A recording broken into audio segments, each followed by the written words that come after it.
لله نحمده ونستعينه ونستغفره ونؤمن به ونتوكل عليه ونعوذ بالله من شرور أنفسنا ومن سيئات أعمالنا من يهده الله فلا مضل له ومن يضلله فلا هادي له ونشهد أن لا إله إلا الله وحده لا شريك له ونشهد أن سيدنا وسندنا ومولانا محمدا عبده ورسوله صلى الله تعالى على خير خلقه محمد وعلى آله وأصحابه أجمعين أما بعد فأعوذ بالله من الشيطان الرجيم بسم الله الرحمن الرحيم إن تنصروا الله ينصركم ويثبت أقدامكم صدق الله مولانا العظيم. بزرگان محترم، برادران اسلام، عزیز دوستو، شمسی کیلنڈر کے حساب سے یہ اگست کا مہینہ، یہ بھی ہمارے نزدیک، مسلمانوں کے نزدیک اہمیت کا حامل ہے. اس کی ایک اہمیت ہے اس وجہ سے کہ اسی اگست کے مہینے میں ہندوستان کو آزادی ملی، ہندوستان آزاد ہوا، ظالموں کے قبضے سے نکل کر ہندوستان والوں کے ہاتھ میں مکمل آیا. گزشتہ کل 15 اگست جس کو ہم نے یوم آزادی کے طور پر منایا، پورے ملک میں بہت ہی جوش و خروش کے ساتھ یہ دن منایا گیا. لیکن جب بھی آزادی یا یوم آزادی کا تذکرہ آتا ہے تو ہمارے ذہنوں میں چند نام گنے چنے گردش کرنے لگتے ہیں کہ آزادی میں ان کا حصہ رہا، ان کا حصہ رہا. گاندھی جی کا تذکرہ آتا ہے یا اور چند گنے چنے چند لوگوں کا تذکرہ آتا ہے، لیکن عام طور سے مسلمانوں کو فراموش کر دیا جاتا ہے کہ گویا کہ آزادی میں مسلمانوں کا کوئی حصہ نہیں رہا. آزادی میں مسلمانوں نے کچھ بھی حصہ نہیں لیا، ایسا سمجھا جاتا ہے. اور آہستہ آہستہ وہ مٹتا چلا جا رہا ہے، وہ تاریخ مٹتی چلے جا رہی ہے. مسلمانوں میں بھی اس کا چرچا نہیں ہوتا کہ ہم مسلمانوں نے، ہمارے باپ داداؤں نے، ہمارے آباء و اجداد نے، ہمارے اکابر علماء نے کتنا حصہ لیا، کتنی قربانی دی. یہ ہمارے حافظے میں بھی نہیں ہے، ہمارے ذہنوں میں نہیں ہے. ہم بھی اس کا تذکرہ نہیں کرتے، نہ آپس میں کرتے ہیں، نہ ہمارے بچوں کے بیچ میں کرتے ہیں. اگر ایسا ہی رہا، یہ تذکرہ آہستہ آہستہ ختم ہوتا چلا گیا، تو پھر ایسا معلوم ہوگا کہ مسلمان ان کا کچھ حصہ نہیں ہے آزادی میں، اس مجاہدے میں، اس جنگ میں، اس کوشش میں۔ یہ گویا کہ ہمارے ذہنوں میں رچ جائے گا۔ حالانکہ جب سے انگریز ہندوستان میں آیا ہے اس وقت سے لے کر جس دن ہندوستان آزاد ہوا ہے اس دن تک سب سے زیادہ اس میں حصہ لینے والے مسلمان تھے۔ مسلمانوں نے حصہ لیا، اوروں کو جگانے والے بھی مسلمان تھے، اوروں کو احساس دلانے والے بھی مسلمان تھے، دوسروں کو بیدار کرنے والے بھی مسلمان تھے۔ مسلمانوں نے اس فتنے کو بھانپا تھا کہ اس انگریز کے فتنوں کو مسلمانوں نے محسوس کیا تھا اور طے کر لیا تھا کہ یہ انگریز کو اس ملک سے بھگا کر کے رہیں گے، اس ہندوستان کو انگریز سے پاک کر کے رہیں گے۔ یہ مسلمانوں نے طے کیا تھا۔ اب آئیے چلتے شروع سے اس کی تاریخ کیا ہے کہ انگریز آیا کیسے، کب آیا، پھر کہاں سے جنگیں شروع ہوئی، لڑائی شروع ہوئی، تاکہ آپ کے ذہنوں میں رہے، ہمارے ذہنوں میں رہے اور ہم آپس میں اس کا تذکرہ کرتے رہے، تاکہ یہ تاریخ باحیات رہے، تاریخ محفوظ رہے، مضبوط رہے۔ سب سے پہلے ہندوستان میں انگریز جو آیا ہے 1601 میں، 1601 میں آیا ہے، 1601 عیسوی میں آیا ہے۔ اس کی نظر ہندوستان پر پڑی کئی وجہ سے اس کی نظر ہندوستان پر پڑی۔ سب سے بڑی وجہ یہ بھی ہو سکتی ہے کہ ہندوستان سارے ملک میں بہت ہی زیادہ مالدار ملک اس زمانے میں سمجھا جاتا تھا۔ سونے کی چڑیا کہا جاتا تھا ہندوستان کو، سونے کی چڑیا۔ یہاں کا سونا قیمتی، یہاں کا سونا زیادہ پسندیدہ، سب لوگ یہاں کے سونے کو پسند کرتے تھے۔ بہت مالدار ملک ہندوستان تھا اس زمانے میں، تو ہندوستان پر اس کی نظر تھی۔ تو 1601 میں وہ سورت کی بندرگاہ میں آتا ہے، سورت کی پورٹ میں آتا ہے اور آ کر کے اترتا ہے۔ اس وقت برسر اقتدار جو بادشاہ تھے وہ جہانگیر تھے۔ درخواست رکھتا ہے اور کہتا ہے کہ ہمیں یہاں ٹھہرنے کی سہولت فراہم کریں، ہم یہاں ہندوستان میں آپ کے ملک میں رہنا چاہتے ہیں، ٹھہرنا چاہتے ہیں۔ تو رہنے دیا گیا، رعایتیں حاصل کی کہ ہمیں یہ رعایتیں مل جائے، تو چھوٹی موٹی رعایتیں ان کو مل گئی۔ اب جب رعایتیں مل گئی تو وہیں پر اس نے چھوٹی چھوٹی کھوٹیوں کو بنا لیا، وہ بھی اجازت لے کر کے کھوٹیوں کو اس نے تیار کر لیا، وہاں رہنے لگے۔ ایک کمپنی کی شروعات اس نے کی، ایسٹ انڈیا نامی کمپنی کو اس نے شروع کیا۔ تو ایسے ہی رہنے لگے، انہیں پنپنے کا کچھ موقع نہیں ملا، کیونکہ جہانگیر کے بعد ان کے بیٹے اورنگزیب عالمگیر وہ بادشاہ تھے، تو انہیں پنپنے کا یا اور پیر پھیلانے کا، پیر پھسارنے کا موقع نہیں ملا، وہ ایسے ہی سکڑے ہوئے تھے۔ جیسے ہی عالمگیر کا انتقال ہوتا ہے، وفات ہوتی ہے، تو اب وہ چھوٹی چھوٹی اپنی ریاستیں بنانی شروع کر دی، انہوں نے اپنی ریاستوں کی بنیاد ڈالنی شروع کر دی، انہوں نے چھوٹی چھوٹی ریاستوں کو انہوں نے بنا لیا۔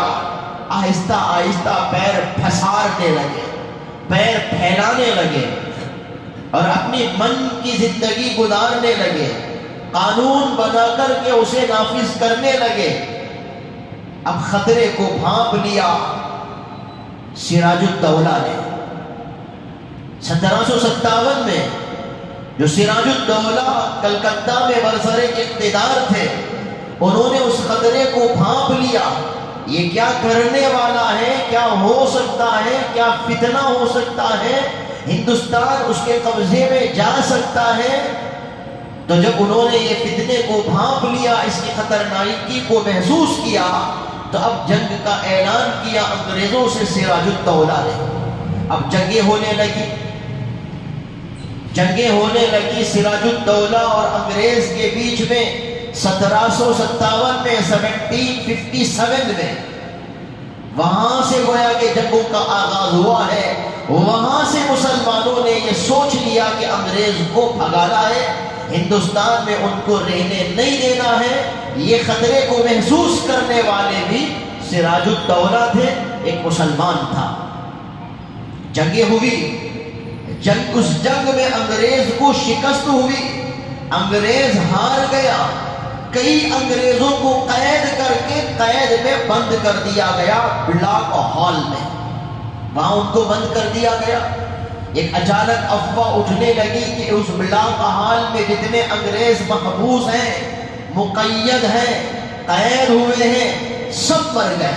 یہ ایک افواہ اڑ گئی تو جو انگریز قید نہیں ہوئے تھے ان کو غصہ آیا، اچھا ہمارے ساتھیوں کو بلاک ہال میں بند کیا گیا اور وہاں وہ مر گئے، تو اب انہوں نے جنگ کا اعلان کیا۔ اب انگریزوں کی طرف سے جنگ کا اعلان ہوا اور اس نے یہ سوچا ان سے جنگ لڑنا اتنا آسان نہیں ہے، تو اس نے میر جعفر جو سراج الدولہ کا ایک سپاہی تھا اس کو اس نے خرید لیا، سپہ سالار تھا، اس کو اس نے خرید لیا۔ میر جعفر کو خریدنے کے بعد میر جعفر سے کہا کہ آج کے بعد تم ہمارا کام کرو گے، رہو گے ان کے ساتھ لیکن ملو گے ہم سے، کام ہمارا کرو گے، ان کے ساتھ رہ کر تم ہمارے آدمی رہو گے۔ میر جعفر کو اس نے خرید لیا۔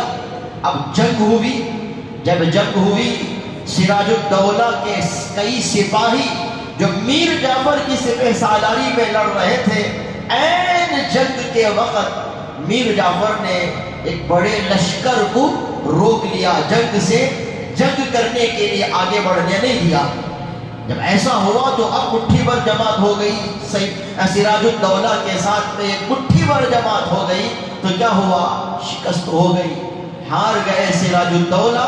تو کلکتے پر انگریز نے قبضہ جما لیا، کلکتے کو اپنے قبضے میں انگریز نے لے لیا۔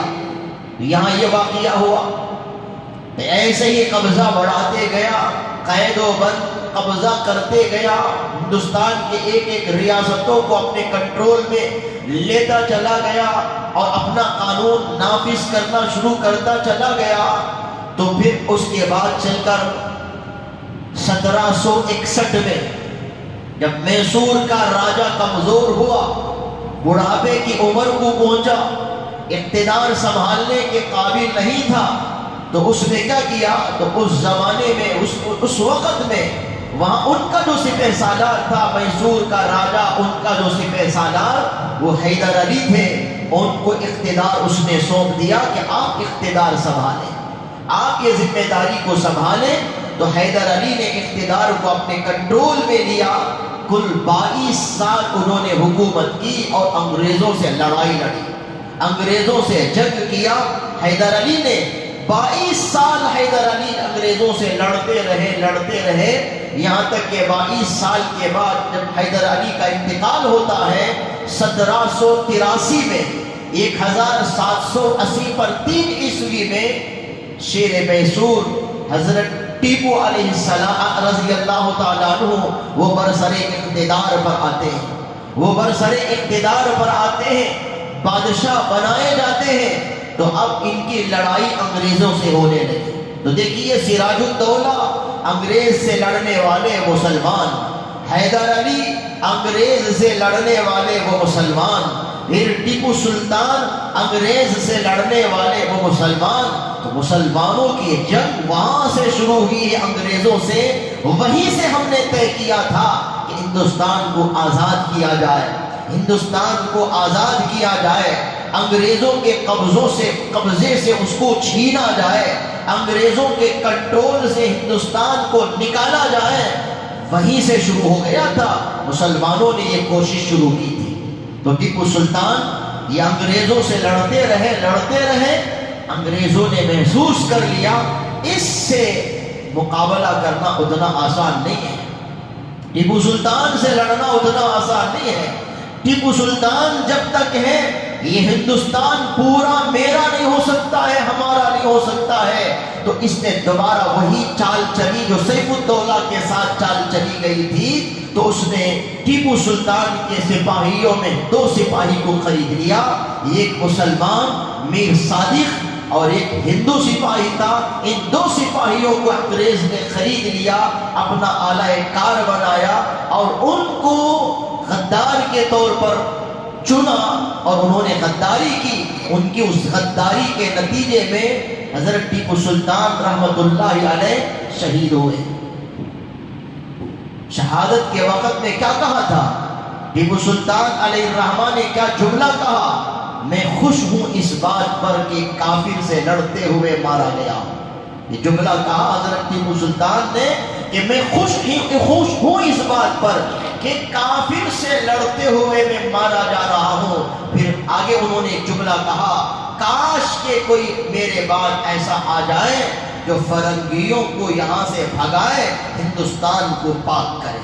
یہ جملہ حضرت ٹیپو سلطان رحمت اللہ علیہ نے کہا کہ کاش کہ میرے بعد کوئی آئے جو فرنگیوں کو ہندوستان سے بھگائے اور ہندوستان کو پاک کرے۔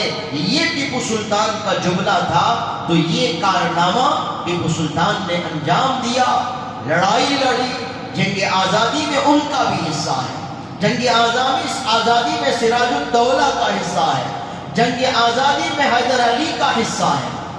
جب اتنے بڑے بڑے سپہ سالار برسر اقتدار یہ لوگ جب انتقال کر گئے، شہید ہو گئے، تو اب اس کے لیے آسان ہو گیا ہندوستان کو اپنے کنٹرول میں لینا، ہندوستان کو اپنے قبضے میں لینا آسان ہو گیا۔ تو اور زیادہ اس نے پیر پھسارنا شروع کیا، اور ایک جملہ یہ انگریز کا تھا، مخلوق خدا کی، حکومت بادشاہ کی، فیصلہ کمپنی کا۔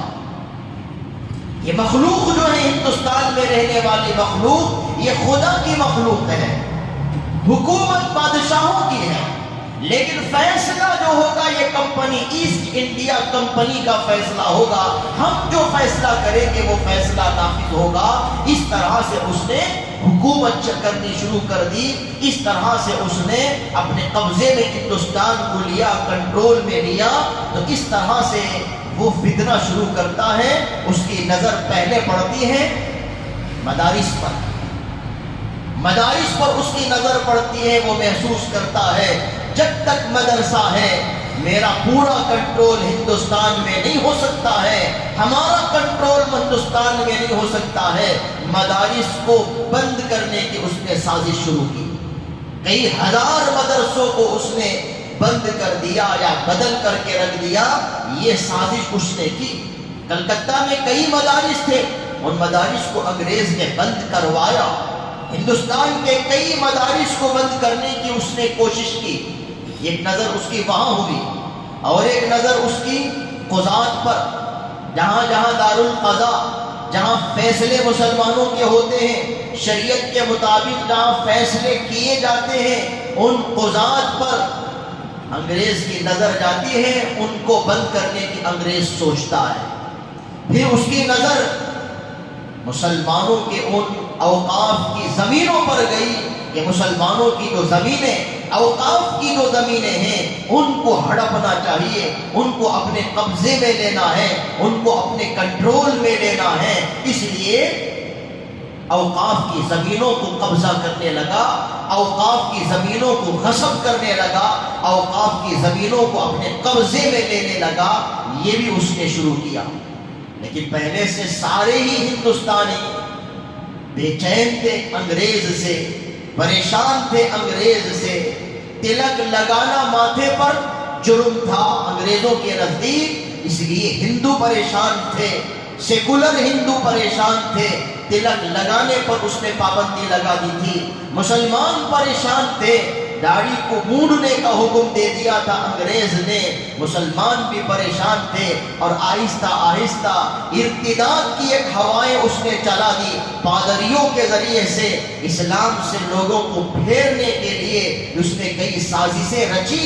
تو مسلمان بھی پریشان، ادھر ہندو بھی پریشان، گائے کی چربی اور خنزیر کی چربی کا کارتوس بنا کر کے اس نے استعمال کیا، جس کی وجہ سے سب پریشان تھے، سب جلے بھونے ہوئے تھے۔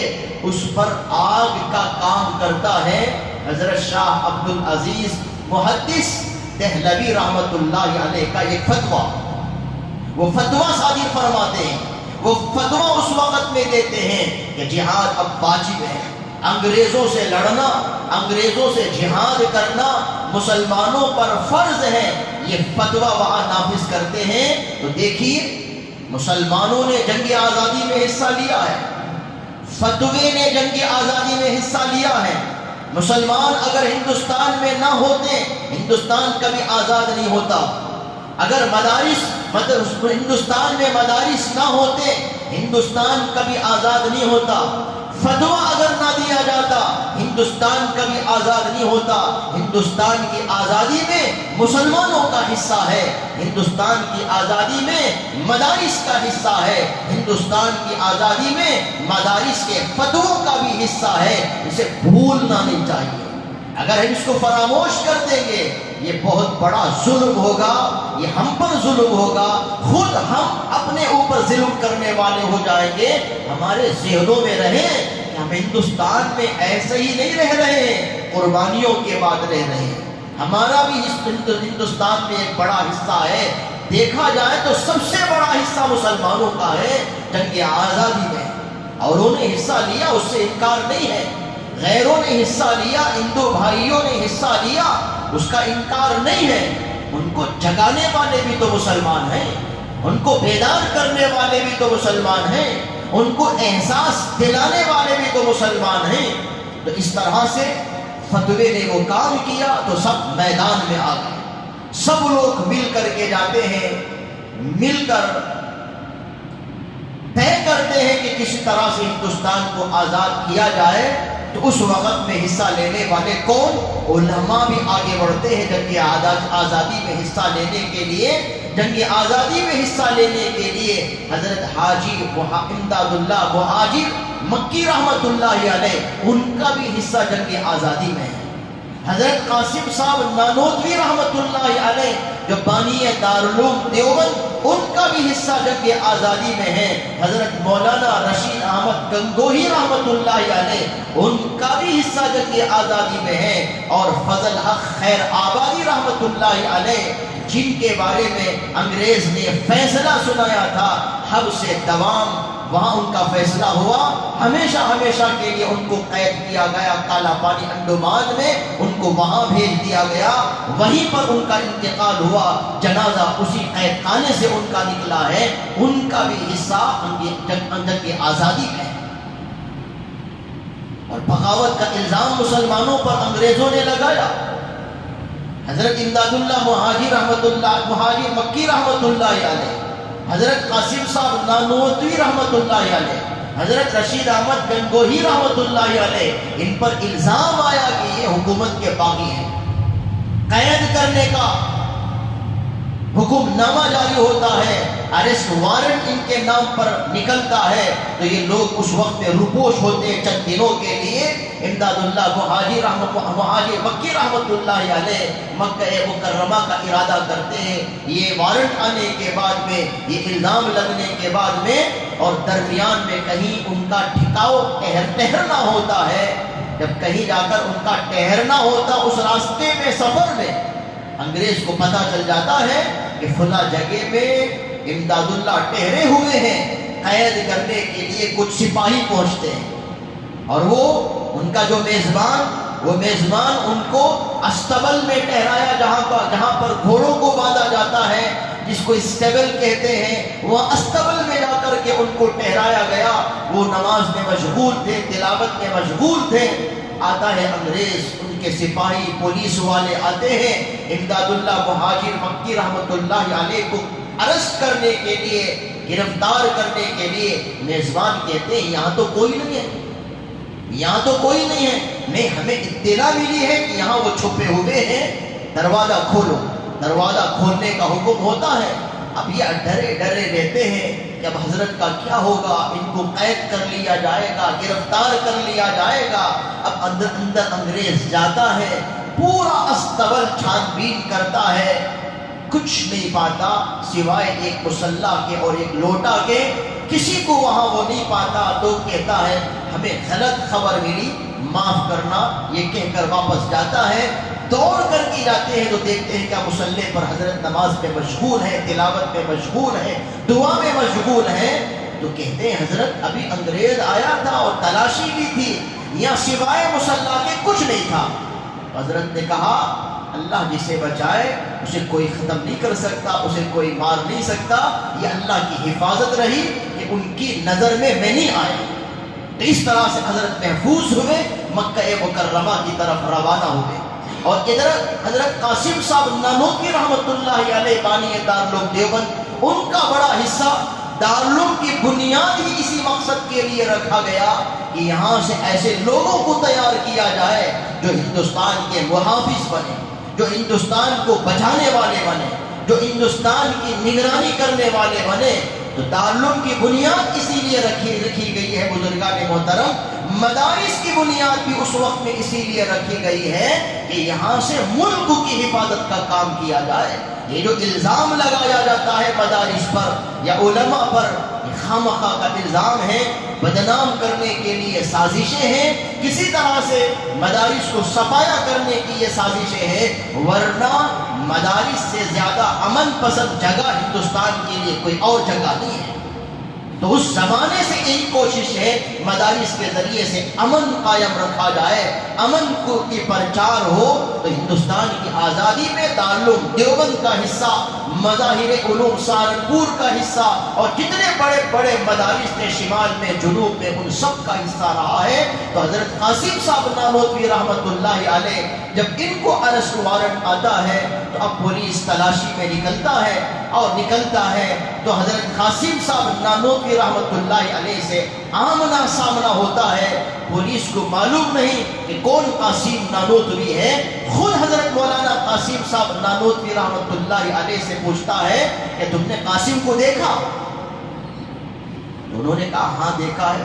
کہاں ہے وہ؟ تو حضرت 2 قدم ہٹ کر کے کہتے ہیں ابھی تھوڑی دیر یہیں پر تھے۔ 2 قدم ہٹ کر کہتے ہیں ابھی تھوڑی دیر پہلے یہیں پر تھے۔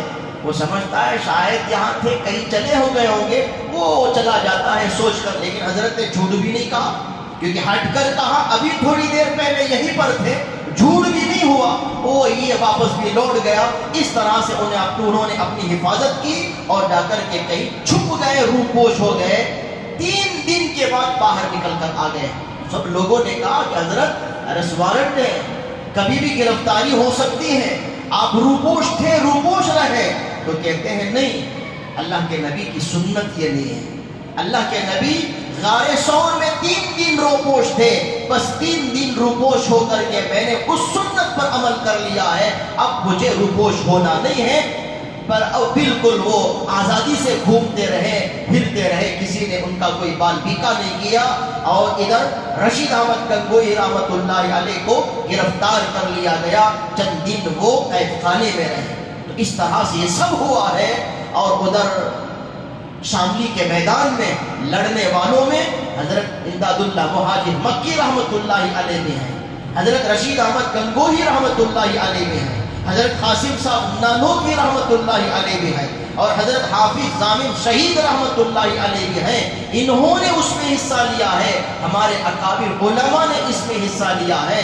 تو جتنا حصہ ہندوستان کی آزادی میں مسلمانوں کا رہا ہے اتنا کسی اور کا نہیں تھا۔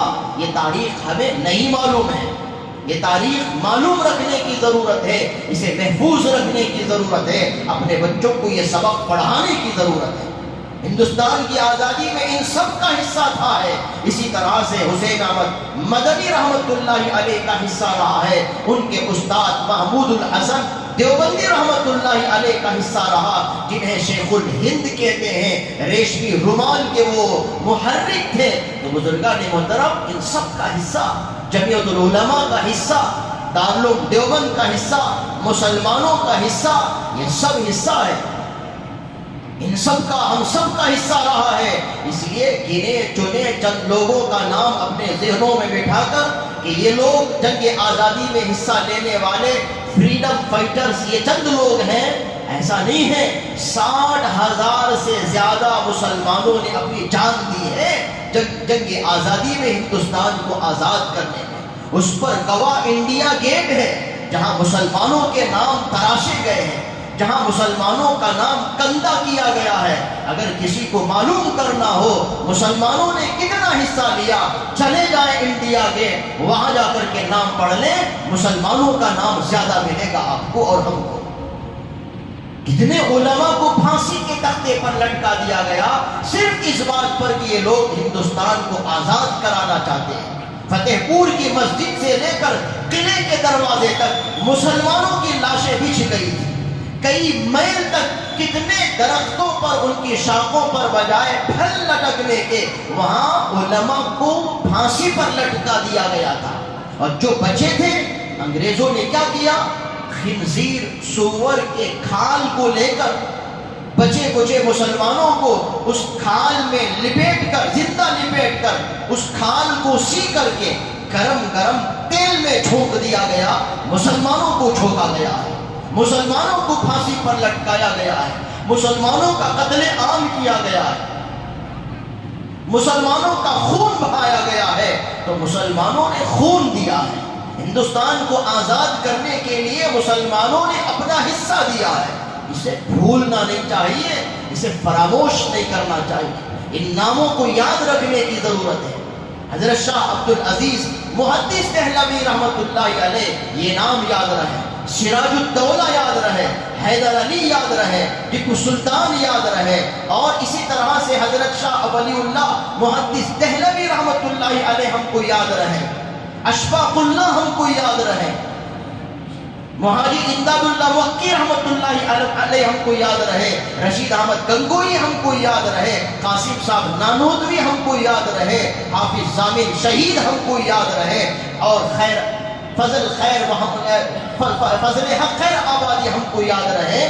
ان سب نے جنگ آزادی میں حصہ لیا، ہندوستان کو آزاد کرنے میں ان سب کا بڑا حصہ رہا، ہمارا بڑا حصہ رہا ہے. اس لیے ان کو فراموش کر کے ہم یہ سمجھیں کہ نہیں ان کا نام آتا ہے اس میں زیادہ، گویا کہ مسلمانوں نے کچھ نہیں کیا. ایسا نہیں ہے. اگر ہم فراموش کر دیں گے پھر یاد رکھنے والا کون ہے؟ ہمارے بڑوں کی تاریخ کو اگر ہم یاد نہیں رکھیں گے اور کون یاد رکھے گا؟ ترنگا جو لہرایا جاتا ہے 15 اگست کو، جو ترنگا جو لہرایا جاتا ہے، حب الوطنی کا ثبوت دینے کے لیے نہیں، حب الوطنی کا ثبوت ہمارے بڑوں نے دے دیا. ہم بس ان کی یادگار کے طور پر وہ بناتے ہیں. آج ہم سمجھتے کیا؟ حب الوطنی کا ثبوت دینے کے لیے ہم ترنگا لہرا رہے ہیں، ہم فلیگ ہوسٹنگ جو کر رہے ہیں، وطن سے ہماری محبت ہے، یہ دکھانے کے لیے، یہ دکھاوا کرنے کی ہمیں ضرورت نہیں ہے. کیونکہ ہمارے بڑوں نے ہندوستان سے جو محبت ہے اس کا اظہار خون کے ذریعے سے کر دیا ہے، خون بہا کر کے کر دیا ہے، پھانسی پر لٹک کر کے کر دیا ہے. اس کو نہیں ماننے والے کیا ہمارے اس ترنگا لہرا دینے کو یہ لوگ مان لیں گے؟ ہم سمجھتے ہیں کیا کہ ہم نے ترنگا لہرا دیا، ہم نے اپنی محبت کا اظہار کر دیا، یہ لوگ مان جائیں گے؟ جو نہیں مانے گا وہ ہرگز نہیں مانے گا. ترنگا لہرانے پر بھی نہیں مانے گا، گھر کے چھتوں پر جھنڈا لگانے پر بھی نہیں مانے گا، گھر کے چھتوں پر ترنگا رکھنے پر بھی وہ نہیں مانے گا. اسے ماننا نہیں ہے، اسے وہ ماننا نہیں ہے. بس ہم یادگار کے طور پر تو یہ کریں گے، حب الوطنی کا ثبوت دکھانے کے لیے نہیں. حب الوطنی کا ثبوت ہمارے مدارس کا کارنامہ ہے، حب الوطنی کا ثبوت ہمارے فتووں کا وہ کارنامہ ہے. حب الوطنی کا ثبوت حضرت ٹیپو سلطان علیہ الرحمہ کا کارنامہ ہے. حب الوطنی کا ثبوت وہ حضرت امداد اللہ مہاجر مکی علیہ الرحمہ، حضرت قاسم صاحب نانوتوی علیہ الرحمہ، حضرت رشید احمد گنگوئی علیہ الرحمہ، حضرت فضل حق خیر آبادی رحمت اللہ علیہ کی وہ وفات اور وہ شہادت، وہ سب ہمارے لیے ثبوت کے طور پر موجود ہے. مزید ہمیں ثبوت دینے کی ضرورت نہیں ہے، بس ہمیں یہ احساس رہے ہندوستان کی آزادی میں ہمارا زیادہ حصہ رہا ہے، ہم نے زیادہ حصہ لیا ہے. اس احساس کے ساتھ ہم رہیں اور اپنے بچوں کو یہ سبق پڑھائیں. جہاں وہ ہمارے بچے گاندھی جی کا نام یاد رکھ کر کے گھر میں آئیں گے، فریڈم فائٹر کے نام سے ان کو ایک سبق یہ بھی سکھائیں، بیٹا گاندھی جی کے نام کے ساتھ میں یہ نام بھی یاد رکھو، سراج الدولہ کا نام یاد رکھو، ٹیپو سلطان کا نام یاد رکھو، حیدر علی کا نام یاد رکھو، اکابر دیوبند کا نام یاد رکھو، دارالعلوم دیوبند کا نام یاد رکھو، حضرت شاہ عبدالعزیز محدث دہلوی رحمت اللہ علیہ کا نام یاد رکھو اور ان کا فتویٰ بھی یاد رکھو. یہ سبق سکھائیں ان کو، تاکہ یہ بچے جب پروان چڑھیں گے، بڑے ہوں گے، ان کے ذہنوں میں یہ بات رہے گی ہمارا بھی حصہ رہا ہے، ہمارا بھی حصہ رہا ہے. اس لیے آج کی اس مجلس میں میں نے مختصراً اس پر روشنی ڈالی ہے. ہمیں یہ سنتے رہنا ہے، آپس میں سناتے رہنا ہے، تاکہ ہم زندہ رہیں، زندی قوم ہم بن کر کے رہیں. دعا کریں اللہ تعالی ہمیں فہم سلیم نصیب فرمائے. وآخر دعوانا الحمد للہ رب العالمین.